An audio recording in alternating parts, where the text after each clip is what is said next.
অবশেষে Oppo F31 series launch হয়ে গেল। এই সিরিজে মোটামুটি 3টি ফোন লঞ্চ হয়েছে, F31, F31 Pro এবং F31 Pro Plus। আজ চলে এলাম Oppo F31 Pro Plus কে নিয়ে। আজকের এই ফোনের হাইলাইট নিয়ে যদি বলি, এখানে চমৎকার বড় সাইজের AMOLED ডিসপ্লে ব্যবহার করা হয়েছে, বিশাল সাইজের ব্যাটারি, সাথে ফাস্ট চার্জিং, স্ন্যাপড্রাগনের পাওয়ারফুল প্রসেসর, এরই সাথে এখানে রয়েছে ওএস যুক্ত ক্যামেরা সেটআপ। আর এই ভিডিওতে এটার প্রাইস, ভালো মন্দ দিকগুলো, ক্যামেরা পারফরম্যান্স সম্পর্কে বিস্তারিত জানতে পারবেন। তো আর দেরি না করে চলুন শুরু করা যাক আজকের ভিডিওটি। নিচের দিক থেকে মনে হচ্ছে যেন পার্টি লাইটের আলো বের হচ্ছে, চমৎকার। একদম ডিজাইনটা সিম্পল রাখার ট্রাই করেছে Oppo। ক্যামেরা মডেলটিও খুব বেশি বড় করা হয়নি, সাধারণত সার্কুলার ক্যামেরা মডেল হলেও অনেক বড় করা হয়, বাট এটা একটু ভিন্ন। ডিজাইনটা আগের মতনই অনেকটা সিমিলার রাখা হয়েছে। এই ফোনটি আপনি 3টি কালার অপশনে পেয়ে যাবেন। মজার ব্যাপারটি কি জানেন, এর কালারের সাথে সাথে এদের ডিজাইন প্যাটার্নও কিন্তু ভিন্ন ভিন্ন। এটা তো জেমস্টোন ব্লু, এটা হিমালয়ান হোয়াইট, যেখানে দেখতে পাচ্ছেন মাউন্টেন লাইক টেক্সচার। আবার এটার নাম দিয়েছে ফেস্টিভ্যাল পিঙ্ক, আর এটার পিছনে ফায়ারওয়ার্কের টেক্সচার দেখতে পাচ্ছেন। সত্যি কালারগুলো নজর করা ছিল। গাইস, জানেনই তো এখানে কিন্তু অনেক বড় একটা ব্যাটারি ব্যবহার করা হয়েছে। এত বড় একটা ব্যাটারি থাকা সত্ত্বেও এর থিকনেস অনলি 7.8 মিলিমিটার। থিকনেস কম, তাহলে ওয়েটও হয়তো কম হবে, রাইট? হ্যাঁ, ঠিকই ধরেছেন, এটার ওয়েট 198 গ্রামের মতো। ফ্রেম এবং ব্যাক উভয় কিন্তু প্লাস্টিক দ্বারা তৈরি। ভালো ব্যাপারটা হলো এর পুরো body damage proof 360 degree armour body, সাথে এটাতে মিলিটারি গ্রেড সার্টিফাইডও রয়েছে। এটা কেমন ড্যামেজ প্রুফ তা তো এখানে দেখতেই পাচ্ছেন, তবে এটা কিন্তু বাসায় ট্রাই করতে যাবেন না। আর যদি প্রোটেকশনের কথা বলি, এখানে IP66, IP68 এবং IP69 এর রেটিং রয়েছে। এটা কিন্তু চমৎকার ব্যাপার এই ফোনের জন্য। আচ্ছা গাইস, তাহলে চলুন এবার পোর্টসের বাটনে কথা বলা যাক। রাইট সাইডে দেখতে পাচ্ছেন ভলিউম রকার ও পাওয়ার বাটন। উপরের দিকে দেখেন এখানে আবার নয়েজ ক্যান্সেলের মাইক, একটি স্পিকার রয়েছে, ভালো ব্যাপার। এছাড়া আরো একটা নয়েজ ক্যান্সেলের মাইকও কিন্তু রয়েছে, মানে দুইটা নয়েজ ক্যান্সেলিং মাইক এখানে দেখতে পাবেন। নিচের দিকে রয়েছে speaker, type C port, microphone এবং একটা সিম কার্ড স্লট। আচ্ছা, তাহলে এবার চলুন আমরা একটি ডিসপ্লে কিনে কথা বলি। এবার এখানে যে ডিসপ্লে দেখতে পাচ্ছেন এটা ফ্ল্যাট করা হয়েছে, যেটা গত বছর কিন্তু কার্ভ ডিসপ্লে ছিল। আচ্ছা, আপনি আসলে কোন ধরনের ডিসপ্লে পছন্দ করেন, কার্ভড নাকি ফ্ল্যাট ডিসপ্লে?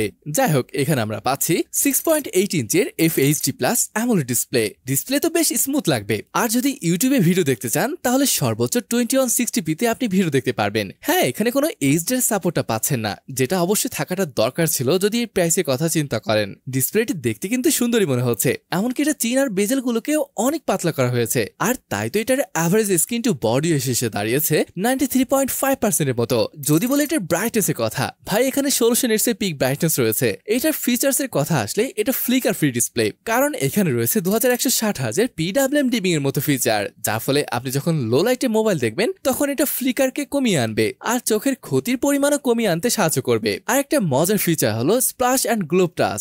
ব্যাপারটা হচ্ছে আপনার হাত যদি ভেজাও থাকে তাহলে আপনি কিন্তু ফোনটি ব্যবহার করতে পারবেন। গাইস, আর মাল্টিমিডিয়ার ব্যাপার আসলে এমন চমৎকার একটা ডিসপ্লে আর ডুয়েল স্পিকারের সেটআপ, যার কারণে কিন্তু সাউন্ড কোয়ালিটি ভালো পাবেন। তাছাড়া এটাতে কিন্তু 300% পর্যন্ত ভলিউম বুস্ট করার মতো অপশন পেয়ে যাবেন। আর আপনার ফোনের নিরাপত্তার জন্য রয়েছে ফিঙ্গারপ্রিন্ট স্ক্যানার, ফেস আনলকের ফিচার্সও কিন্তু রয়েছে। আচ্ছা, যদি পারফরমেন্সে বলি, এখানে স্ন্যাপড্রাগন 7 Gen 3 প্রসেসর রয়েছে। যদি এটার আন্তর্জাতিক বেঞ্চমার্ক স্কোর কথা আসে, এটার স্কোর 9 লাখের উপরে আসে। আর এখানে সিপিইউ থ্রটল টেস্টের গ্রাফ দেখতে পাচ্ছেন, একদমই গ্রিন, 91% এর মতো এটার স্কোর। আরো এক চমৎকার ব্যাপার হলো হিটিং কন্ট্রোলের জন্য এই সিরিজে এখন পর্যন্ত সবথেকে বড় কুলিং সিস্টেম ব্যবহার করা হয়েছে, অর্থাৎ এতে 5219 স্কয়ার মিলিমিটারের ভ্যাপার কুলিং চেম্বার রয়েছে। এর ফলে কি হবে, হিট অনেক বেশি কন্ট্রোলে নিয়ে আসতে পারবে। এবারের পারফরমেন্সও আরো বেশি স্মুথ হয়ে উঠেছে। App open close, multitasking, gaming ভালোভাবে করতে পারবেন। র্যাম অপশন থাকবে দুইটা, 8GB আর 12GB। আবার রম অপশনে দুইটা রয়েছে, 256 এবং 512GB। LPDDR4X র্যাম এবং UFS 3 হলো এটার স্টোরেজ টাইপ। এই ফোনের আরো একটা বড় হাইলাইট হলো এটার ব্যাটারি। ইয়েস, এখানে 7000 mAh এর মতো বড় একটা ব্যাটারি থাকবে, সাথে রয়েছে 80 ওয়াটের ফাস্ট চার্জিং। এছাড়া রিভার্স এবং বাইপাস চার্জিং এর সুবিধাটাও রাখা হয়েছে। সফটওয়্যার ব্যাপার আসলে ColorOS 15 রয়েছে, which is based on Android 15। আর সাথে কিন্তু 2 বছরের মেজর অ্যান্ড্রয়েড আপডেট আর 3 বছরের সিকিউরিটি আপডেট থাকবে। এআই ফিচারও অনেক রয়েছে, এই যেমন AI পারফেক্ট শট, যেটা দিয়ে আপনি এভাবে এডিটও করে ফেলতে পারবেন। AI রিকম্পোজ, AI enhance clarity, AI reflection remover, AI আনব্লার এবং AI ইরেজার 2.0 রয়েছে। এছাড়া লাইভ জেমিনির ইন্টিগ্রেশন রয়েছে ফোনটিতে। এটা অবশ্যই ভালো একটা ব্যাপার এই স্মার্টফোনের জন্য। আচ্ছা, এবার যদি এটা কানেক্টিভিটি নিয়ে বলি, MIMO 4x4 5G network boost chip S1, hunter antenna architecture এবং DSD এর সাপোর্ট এখানে পেয়ে যাচ্ছেন। অলরাইট, এবার আসুন একটু এটার ক্যামেরার কথা বলি। দেখুন, ক্যামেরা স্টাইল যেমন সিমিলার, তেমনি ক্যামেরা সেটআপটাও সিমিলার রাখা হয়েছে। ব্যাক ক্যামেরা হিসেবে এখানে রয়েছে 50 মেগাপিক্সেলের মেইন ক্যামেরা, সাথে পাচ্ছেন 2 মেগাপিক্সেলের মনোক্রোম ক্যামেরা। আচ্ছা, মেন ক্যামেরাতে ওয়াইস কিন্তু থাকবে, আর ফ্রন্টে 32 মেগাপিক্সেলের সেলফি ক্যামেরা রয়েছে। ফটো কোয়ালিটি বেশ ভালোই ছিল, কালারটা ভালো লাগছে, ডিটেলও ভালো, তবে ফটোগুলোকে একটু শার্প মনে হচ্ছে। ঠিক আছে, পোর্ট্রেট শটগুলো কিন্তু ভালো আসছিল, যেমনটা এখানে দেখতে পাচ্ছেন। সাবজেক্ট সেপারেশনটা ভালোভাবে করতে পারছে। যাই হোক, এবার যদি ভিডিওগ্রাফির কথা বলি, ভিডিও আপনি 4K 30 fps করতে পারবেন, তবে আলট্রা স্টেডি মোডে 1080p তে শুট করা যাবে।